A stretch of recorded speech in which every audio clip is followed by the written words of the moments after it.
नमस्कार दोस्तों, डॉक्टर जय हेल्थ एजुकेशन में आपका हार्दिक स्वागत करता हूं। दोस्तों, आज हम बात करेंगे होम्योपैथिक मेडिसिन कॉफिया क्रूडा के बारे में। तो दोस्तों, आज के वीडियो में हम जानेंगे कि ये मेडिसिन किन किन सिम्टम्स के होने पर बहुत अच्छा काम करती है और इसको किस डोज में यूज करना चाहिए। तो दोस्तों, वीडियो शुरू करने से पहले मेरे चैनल पर आप नए हैं, मेरा वीडियो पहली बार देख रहे हैं तो प्लीज़ मेरे चैनल को सब्सक्राइब कर लें, बेल आइकन को ज़रूर दबा दें जिससे आगे कोई वीडियो डालूं तो वो आप तक पहुंच सके। तो दोस्तों, शुरू करते हैं। दोस्तों, हम जानते हैं इसके मेंटल सिम्टम्स, मानसिक उत्तेजना, सब इंद्रियों की उत्तेजित अवस्था तथा नींद नहीं आना। कॉफ़ी पीने वाले जानते हैं कि इससे मानसिक चेतनता जाग जाती है। उसके रोगी की विचार शक्ति बड़ी तीव्र हो जाती है। जो कुछ करना हो झट करने को दौड़ता है, विचार करने लगता है तो उसमें इतना खो जाता है कि सोचता ही रहता है। विचारों का प्रवाह उसे घेरे रहता है। अगर वह व्यापारी है तो व्यापार की योजनाएं बनाता चला जाता है, यहाँ तक कि इन विचारों में वह नींद को भी खो बैठता है। उसको मानसिक उत्तेजना रहती है। उसके विचार जगत को जब चिंतन की लहर अप्लावित करने लगती है तब उसके लिए उनसे छुटकारा पाना कठिन हो जाता है। उसकी हरेक इंद्री उत्तेजित हो उठती है। दूर दूर की आवाज़ें उसे सुनाई देने लगती हैं। रात को कहीं दूर घंटा बज रहा हो, कुत्ते भौंक रहे हों, सब उसे सुनाई पड़ते हैं। मानसिक उत्तेजना के सब विकार इस औषधि में पाए जाते हैं। जरा से शोर से उसकी तकलीफ़ें बढ़ जाती हैं। दरवाजे का खुलना, घंटी का बजना, बच्चों का दौड़ना, उनके पैरों की आहट, जिनकी आवाज़ की तरफ स्वस्थ व्यक्ति का ध्यान तक नहीं जाता है, वे उसे परेशान कर देती हैं। सारी मैटेरिया मेडिका में दूसरी कोई मेडिसिन ऐसी नहीं है जिसमें आवाज़ को सुनने से तकलीफ़ बढ़ जाती हो। इस रोगी का दर्द आवाज़ से बढ़ जाता है। नक्श भूमिका में यह लक्षण है, परंतु आवाज़ से हाथ पैरों में भी दर्द का बढ़ जाना, कान की इंद्रियों का इतना उत्तेजित होना कि शब्द को भी बर्दाश्त न कर सके, कॉफिया से तत्काल लाभ होता है। दोस्तों, अब हम बात करें इसकी स्लीप डिसऑर्डर की, इंसोम्निया की। तो हर्ष में नींद ना आना। कई लोगों को कॉफ़ी पीने से नींद नहीं आती है। होम्योपैथिक शक्तिकृत कॉफिया की 200 शक्ति की एक मात्रा उत्तेजित मन को शांत कर स्वाभाविक निद्रा प्रदान करती है। इस औषधि का उपयोग तब किया जाता है जब मानसिक उत्तेजना के कारण और खासकर किसी हर्षदायक समाचार के कारण मन इतना उत्तेजित हो जाए कि नींद नहीं आए। किसी को लॉटरी का रुपया एकदम मिल जाने से नींद नहीं आती है। ऐसे समय में कॉफिया आश्चर्यजनक असर पैदा करती है और पास से पलटता हुआ रोगी शांत निद्रा में सो जाता है। परंतु इस अवस्था में यह उपयोगी है, हर प्रकार की अनिद्रा रोग में नहीं। इसका काम मानसिक उत्तेजना को शांत कर देना है। सिर्फ नींद न आती हो तब उसका कोई उपयोग नहीं है। अशुभ समाचार से नींद न आने में जैलेसीमियम दवा होती है, उससे ही लाभ होता है। शोरगुल और हरकत से दर्द बढ़ना, इसका ये बहुत ही यूनिक सिम्टम है। जैसे मैंने आपको बताया, इस औषधि का अद्भुत लक्षण यह है कि शोरगुल से दर्द बढ़ जाता हो। रोगी को सुनने की शक्ति अन्य शारीरिक इंद्रियों की तरह इतनी तीव्र हो जाती है कि शब्द सुनने से ही दर्द होने लगता है।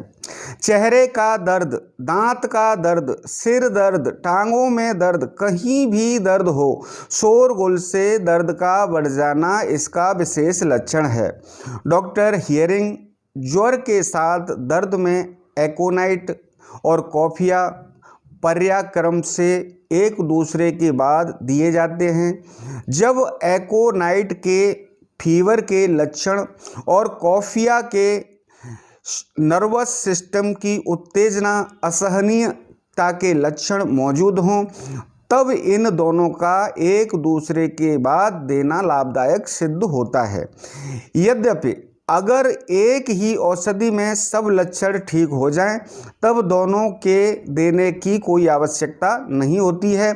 शोरगुल के अतिरिक्त हरकत से भी कॉफिया का दर्द बढ़ जाता है। इसका और भी सिम्टम है, किसी जगह भी दर्द हो, अगर शरीर के किसी भाग में भी दर्द हो और किसी दूसरी औषधि के लक्षण स्पष्ट नहीं दिख रहे हों, तब कॉफिया औषधि की 200 शक्ति की एक मात्रा देने से लाभ होता है, क्योंकि मानसिक उत्तेजना के कारण दर्द को यह शांत कर देती है।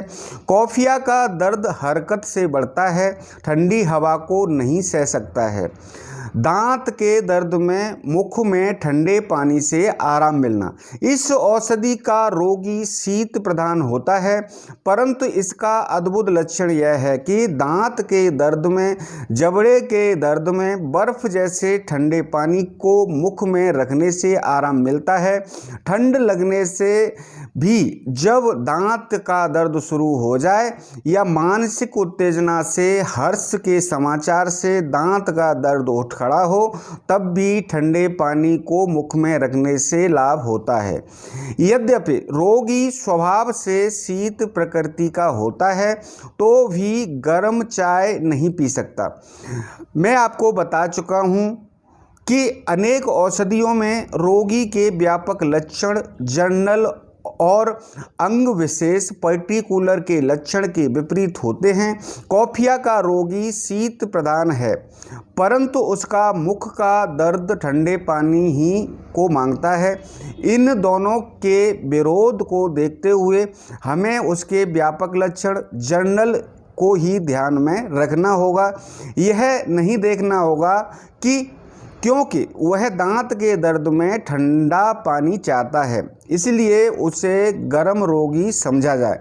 होम्योपैथिक सिद्धांत के अनुसार गर्म रोगी को गर्म दवा दी जाती है, ठंडे रोगी को ठंडी दवा दी जाती है, क्योंकि होम्योपैथिक सिद्धांत समयत का ही कॉफिया का रोगी मिजाज का ठंडा रोगी है। इसलिए दांत दर्द में ठंडा पानी, चेहरे पर भी उसके व्यापक लक्षण, जर्नल के आधार पर उसे ठंडी दवा ही देनी होगी।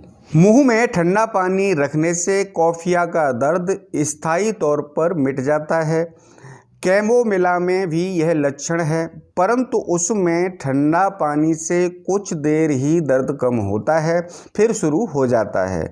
कैमोमिला में मुख में गर्म पानी रखने से दर्द बढ़ जाता है। इसका नेक्स्ट सिम्टम है सिर में कील चुभने जैसा दर्द। सिर की कनपटी या खोपड़ी के ऊपर की हड्डी पर ऐसा दर्द होता है मानो कील चुभ रही हो, तो कॉफिया 200 की मात्रा दर्द शांत कर देगी। इग्नेशिया तथा थूजा में भी ऐसा दर्द है, जिसमें सिर में कील की चुभने जैसी अनुभूति होती है। नेक्स्ट सिम्टम है अधिक कॉफ़ी पीने से होने वाले रोग का प्रतिकार। अधिक कॉफ़ी पीने से अगर अनिद्रा रोग हो जाए, तब कॉफिया काम नहीं करेगा। तब इस रोग तथा कॉफ़ी से होने वाले अन्य रोग के लिए नक्स भूमिका, इग्नेशिया तथा कैमोमिला लाभदायक होती है। आजकल लोग कॉफ़ी बहुत पीते हैं, इसलिए यह जानना आवश्यक हो जाता है। दोस्तों, अब मैं बताना चाहूँगा आपको इसे किस डोज में लेना चाहिए। दोस्तों, आप उसे 200 पोटेंसी में ले सकते हैं, 6x पोटेंसी में ले सकते हैं। मैं आपको बताऊंगा, अगर आप 200 पोटेंसी में लेना चाहते हैं तो इसकी 4 बूंद सुबह शाम ले सकते हैं। दोस्तों, अगर इस संबंध में मेरे से कोई सलाह या सुझाव लेना चाहते हैं तो डिस्क्रिप्शन में मेरा व्हाट्सएप नंबर है, आप मेरे को व्हाट्सएप कर सकते हैं। और दोस्तों, आज का मेरा ये वीडियो आपको कैसा लगा? अच्छा लगा है तो लाइक करिए, फैमिली फ्रेंड्स को शेयर करिए और दोस्तों मेरे चैनल को सब्सक्राइब करिए, बेल आइकन को जरूर दबाइए, जिससे आगे कोई वीडियो डालूँ तो वो आप तक पहुंच सके। तो दोस्तों, अब लेता हूं विदा, मिलते हैं आगे किसी ऐसी वीडियो में, तब तक के लिए नमस्कार।